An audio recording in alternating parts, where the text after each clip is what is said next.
ये हमारे बच्चे हैं, जनता है, इनको यदि कोई नाराज़गी होती है तो हमको आना चाहिए। सिंपल रूप से मैं देखने आई थी, अटल आवास की स्थिति जर्जर हो चुकी है। महापौर भी इसके लिए पिछले 1 साल 2 साल से लगे हैं, लेकिन अब कुछ कारणवश ये काम नहीं हो पा रहा था। अब सीरियसली इस बात को लिया जाएगा। महापौर अपने फंड से भी स्वीकृति प्रदान करेंगे और बाकी कमिश्नर से भी मेरी बात हुई है, इस विषय में हम लोग सबमिट कर पाएंगे। धन्यवाद। छज्जा गिर गया था तो हमने आके उसी दिन निरीक्षण भी किया, हमने अधिकारियों को बुला के दिखाया। तो इसके पहले भी इस तरह की एक बार घटना हुई थी पिछली बार, तो हमने आयुक्तों को इसके पहले भी निरीक्षण कराया था उसमें।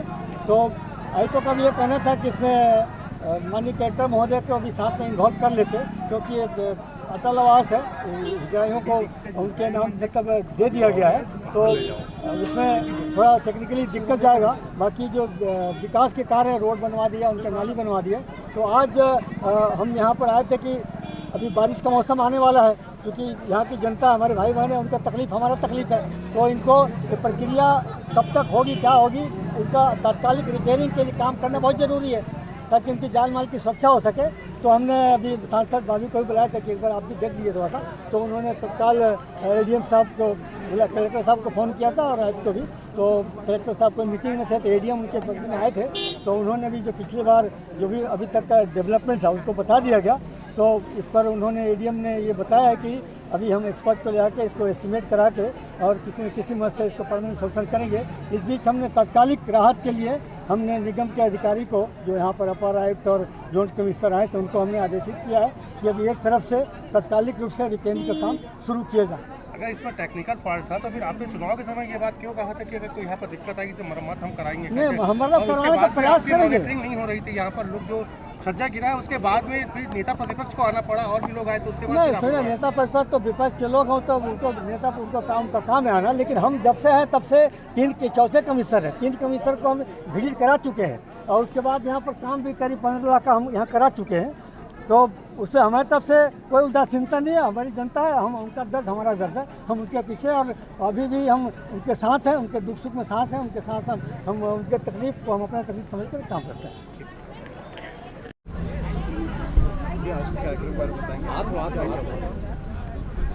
पंप हाउस स्थित अटल आवास, जहाँ पे 1 मई को जब हम लोग निरीक्षण करने आए, उस रात को यहाँ पे बरसात के कारण एक छत गिर गई थी और उस छत के नीचे उस मकान में रहने वाले व्यक्ति की मृत्यु जा सकती थी। गनीमत भगवान की कृपा से वो 15 मिनट पहले उठ के वहाँ से गए। वह दर्दनाक स्थिति देख के और हमारे रोंगटे खड़े हो गए। आने वाले समय में बरसात का मौसम है, जर्जर स्थिति पूरे 100 मकान है अटल आवास में और सामने में ही वार्ड नंबर 13 में, जहाँ की पार्षद रितु चौरसिया है, वाल्मीकि अटल आवास है, जहाँ 200 मकान है। स्थिति पूरी जर्जर हो चुकी है।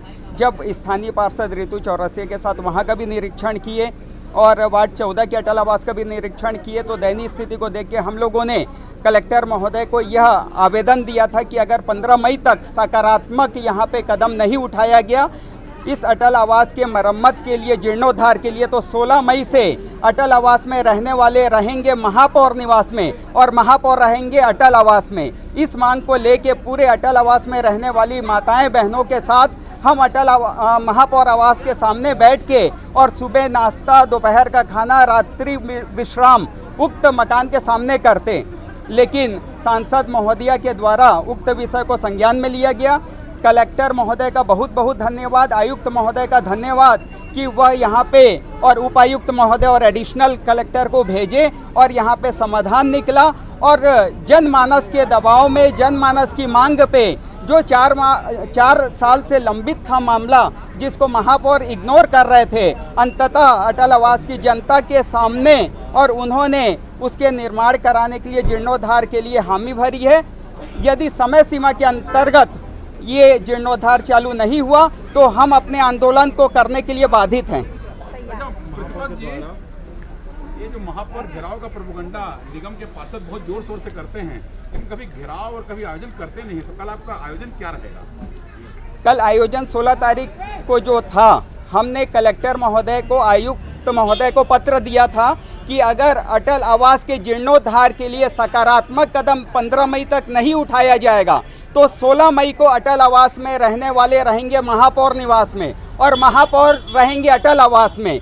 इस मांग को लेके और पूरे अटल आवास में रहने वाले यहाँ पे 100 मकान और सामने में वाल्मीकि अटल आवास के 200 मकान, ये 300 परिवार जाके और महापौर निवास के सामने कल सुबह 9 बजे से हम डेरा डाल देते, लेकिन यहाँ पे और कलेक्टर महोदय ने एडिशनल कलेक्टर को भेजा, कमिश्नर ने उपायुक्त को भेजा और स्वयं सांसद महोदय आके यहाँ पे संज्ञान लेके और जीर्णोद्धार की घोषणा महापौर से करवाई है।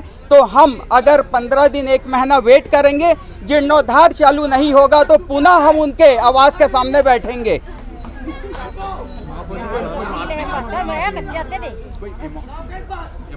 उन्होंने महापौर निधि से निर्माण की घोषणा की है, ये उनकी नैतिक जिम्मेदारी है कि उनको यह करवाना पड़ेगा। एक चीज और, महापौर का 3 निवास है, ट्रांसपोर्ट नगर निवास में करते, यहाँ पे का जो निवास है SCCL का वो तो बेजा कब्जा है, बगैर अलॉटमेंट के यहाँ पे महापौर जी बेजा कब्जे में निवास कर रहे हैं, जिसको कार्यालय घोषित किए हुए हैं। ट्रांसपोर्ट नगर उनके आवास पे हम लोग धरना प्रदर्शन करेंगे यदि आज की घोषणा को सकारात्मक धरातल पे 1 महीने के अंदर दिखाई नहीं दी तो। 1 तारीख को जैसा कि अटल आवास में यहाँ 14 नंबर वार्ड के एक छज्जा अटल आवास का एक छज्जा गिर गया, जिससे जान माल का नुकसान हो सकता था। वो उसका भाग्य था कि वो व्यक्ति कुछ समय पहले ही उठ के गया था और वह अपने किसी भी प्रकार की हानि से बच गया। ऐसा ही पूरा स्थिति सामने 13 नंबर वार्ड के वाल्मीकि आवास की है। वहाँ कई बार छज्जा गिरने की शिकायत आई है और लोगों को शारीरिक हानि पहुंची है। लगातार हम लोग इसकी शिकायत करते रहे हैं। आज भी हम लोगों ने इस बार भी हम लोगों ने शिकायत की थी कि महापौर जी को कि आपका स्वयं का वार्ड का आप जीर्णोद्धार नहीं कर पा रहे हैं, बाकी वार्ड की चिंता आप कैसे करेंगे। तो इस पे हम लोगों ने उनको एक चेतावनी दी थी कि अगर आप 15 दिन के अंदर इस पर कोई सकारात्मक पहल नहीं करते हैं तो हम लोग आपके निवास का घेराव करेंगे और जनता बाधित हो जाएगी आपके निवास में रहने के लिए। और आप आके अटल आवास और वाल्मीकि आवास में रह के देखिए कि किस तरह की भय की स्थिति में जनता रह रही है। महापौर जी देखिए, एक पद की गरिमा को बना के रखना और उसके अनुसार से व्यवहार करना। महापौर जी किसी भी प्रकार से महापौर के पद के लिए योग्यता नहीं रखते हैं। वो हमेशा से महापौर के पद का अवमूल्यन करते आए हैं।